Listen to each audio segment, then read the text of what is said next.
Hello and welcome to Growing Pains, the marketing podcast for parent and baby brands who want to grow and get more consistent sales, but without the overwhelm of feeling like you have to be online 24/7. I'm Sophie, your host and a Facebook and Instagram ad strategist who specialises in parent and baby brands, as well as a mum of two girls. Join me each week as I, alongside some wonderful guests, share practical tips and advice about how you can use and combine marketing strategies to get more impact for your effort. A quick warning before we start, I can get a little bit sweary, so just be careful of any little ears listening along. Hello and welcome to this week's episode of Growing Pains. In this episode, we're going to be looking at whether you're ready for ads. And I've got 5 different things that you can have a look at to see whether you're ready for ads. Now, if it all hurts your head a little bit and you really prefer talking these things through with someone, I do actually offer a free 15-minute game plan calls where we'll get on a call. I will ask you some questions. We'll go through the 5 different things that I'm talking about today. And I can kind of help you make that decision about whether you're ready for ads. And if you're not, what is it specifically that we can do, or you can go away and do, so that you can get ready for ads?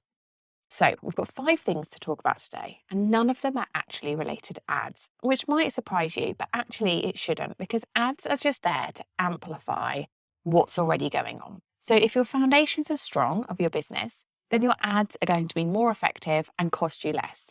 However, if your foundations are a little bit shaky, then your ads are going to be less effective and cost you more. It really is as simple as that. So the stronger your foundations, the better your ads are going to run. And that's why these 5 things are really important. So the first thing we're going to start with today is, do you have a proven product or service? So do you know what you're selling, who you're selling it to, why they want it, and have you actually sold it to them? Now, this is really important because in the really early days of running a business, it can feel a little bit like you are talking to nobody. You know, you've got really small social media following, you probably haven't got a big email list, you've spent ages and ages like either training in whatever service you're offering or, designing products, importing products, sorting it all out. You've got your business, it's there, you've got your website, you've spent ages designing it. And then you're sort of ready to sell and maybe you're struggling to get in front of people. So you think, oh, I'll use ads. And that's not to say you can't use ads. And there are definitely some certain ads that will help you with this stage. But if you haven't got a proven product or service, like if you haven't sold it to anyone, it's going to be really hard to nail your messaging, nail your audience, and nail the pain points. Because actually those are the things that you really need to know when you're writing your ads. If you go back to episode 1 and 2, I talk all about audience and messaging. And you really need to have sold some of your product to understand why did they buy the product? What pain point are you solving? And actually demonstrating that there is a need for your product. Because if no one's buying it, then you might need to rethink the product or service. You might need to think the messaging around it. So you need to have sold it. You need to know what you're selling and you need to know why you're selling it. Now, I know that probably sounds really obvious, but you would be surprised how many people come to me and say, well, I haven't actually sold any yet, but that's just because I'm not getting in front of enough people. If you are at that point where you've got this product or service and you just can't seem to get anyone to buy from you, maybe you're just shouting out into the ether on social media and just hoping you land on someone who might be interested. What I'd really encourage you to do is narrow down your audience. So rather than using ads to expand it, narrow it down. Look at your network. Who is in your network that might be interested in your product or service? Make your pool of people smaller. So if you are aiming for a certain type of person, are there other people that are also aiming for a certain type of person? For example, if your product targets mums who are really tired, let's just say, are there other practitioners or service providers or products that also target mums who's tired, who might recommend your product to their clients? So say, for example, other nutritionists might target mums who are tired. So you could speak to a group of nutritionists who target mums, see if they'll then recommend your product. Like, that's the sort of thing you need to be doing, because actually nutritionists that target mums are a much smaller, more accessible group of people than just going onto Instagram and hoping that you reach the people that you're looking for. So that's what I recommend. But if you have got a proven product, you've had people buy your product, it doesn't have to be hundreds, but just enough that you feel confident that this product or service is needed and necessary.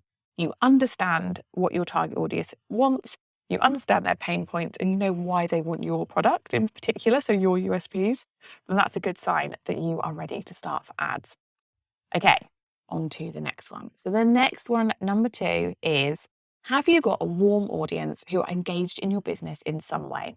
Now, this is kind of similar to my first point, but it's a slightly different issue.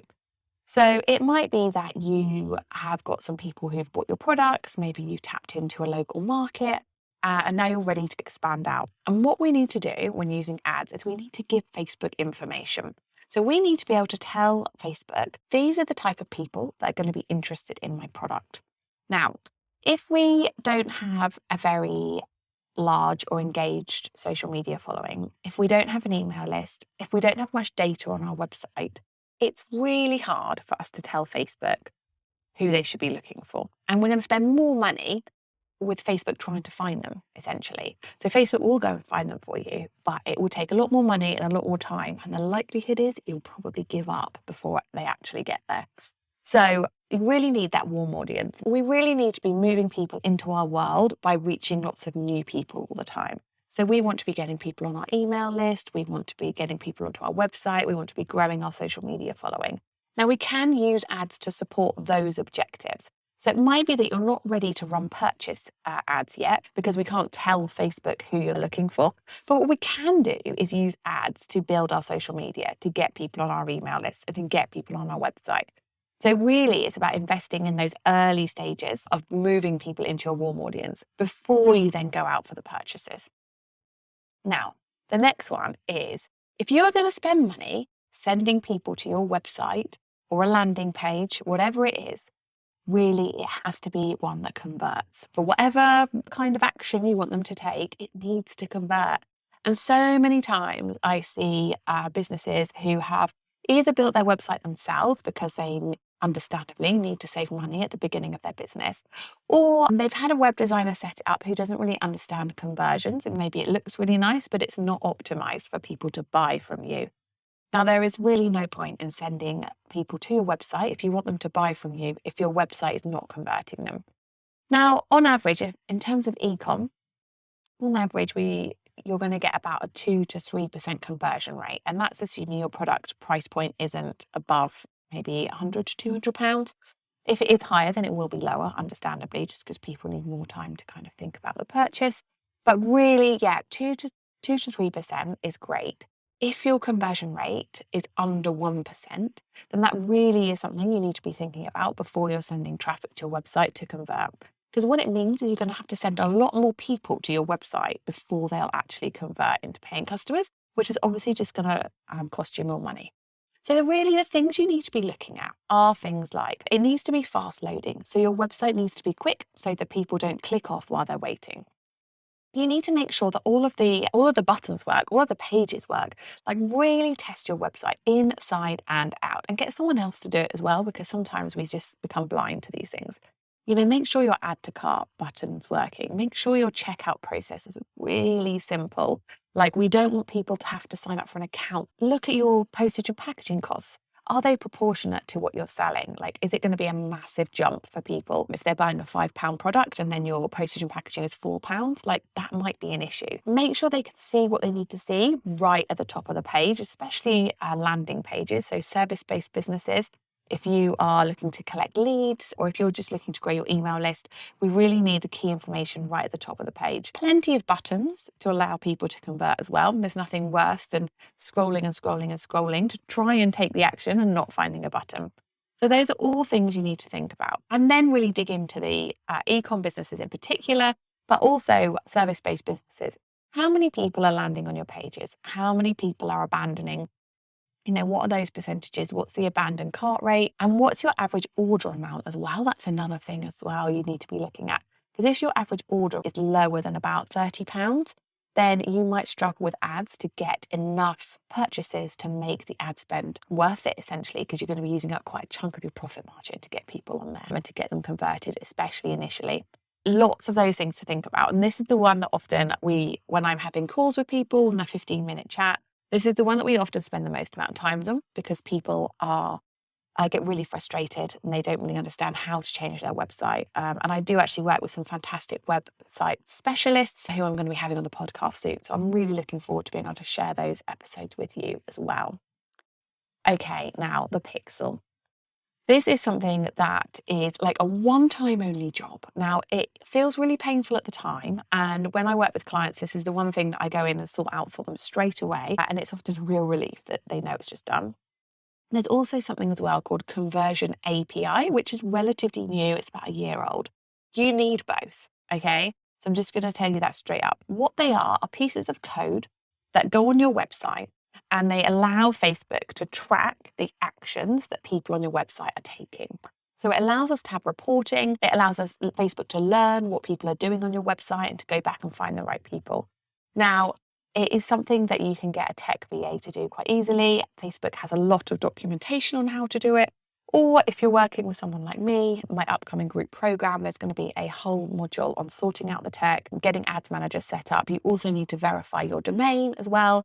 These are all little snippets of code that actually are relatively simple when you know how, but do take a little bit of time if you're trying to work it out on your own. But they're really, really critical and you won't be able to run ads without them, or certainly not ads for purchases anyway. Okay, so the final thing, so number 5, it's really great imagery.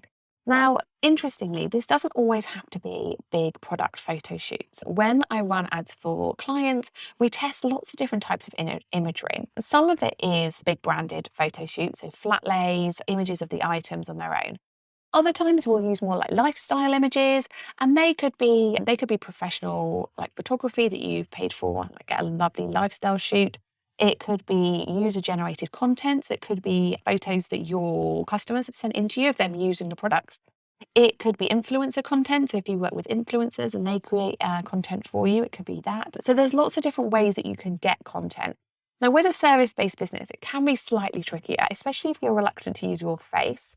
But you need to think about what images you're going to use. And I'd really recommend you go back through your organic social media, like what images have done well. Canva's such a fantastic resource for stuff like this.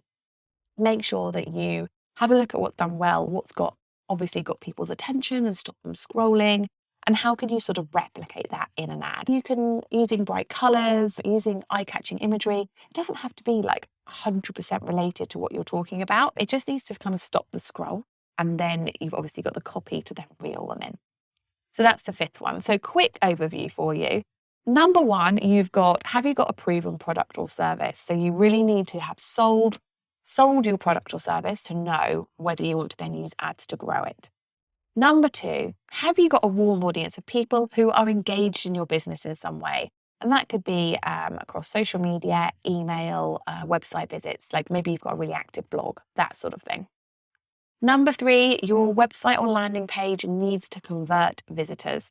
So you need to make sure that you are getting some consistent results and you make sure your website is going to convert those customers when they land on it. And then number 4 is the pixel and conversion API. You need to make sure those are loaded onto your website and are tracking the right events. And that is something that a tech VA can do, or you can find lots of documentation on Facebook to help you with that. Finally, you've got imagery and creatives. So just having a think about what images you've got and testing different options. So again, test. We will try different styles of imagery. So we will try like the flat lays, the lifestyle shoots, the user-generated content. We'll try videos versus static imagery, all that sort of thing. You want to be able to test different things, and you need like a sort of stock of images that you can use to be able to do that. I hope that has been helpful.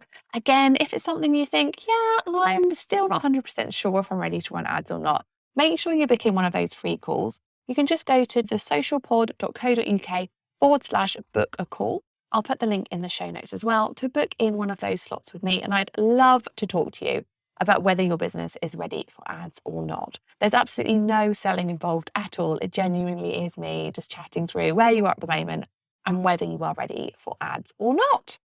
Thank you so much, and I will see you next time. Thank you so much for joining me. Before you go, make sure you subscribe to the podcast so you can receive new episodes right when they're released. And if you have enjoyed these podcast episodes, I'd really love to ask you to leave a review in Apple Podcasts. Reviews are one of the major ways that Apple ranks their podcasts, and it only takes a few seconds, but really does make a massive difference to new people finding me. Thank you again for joining me, Sophie, in this episode of Growing Pains. See you next time.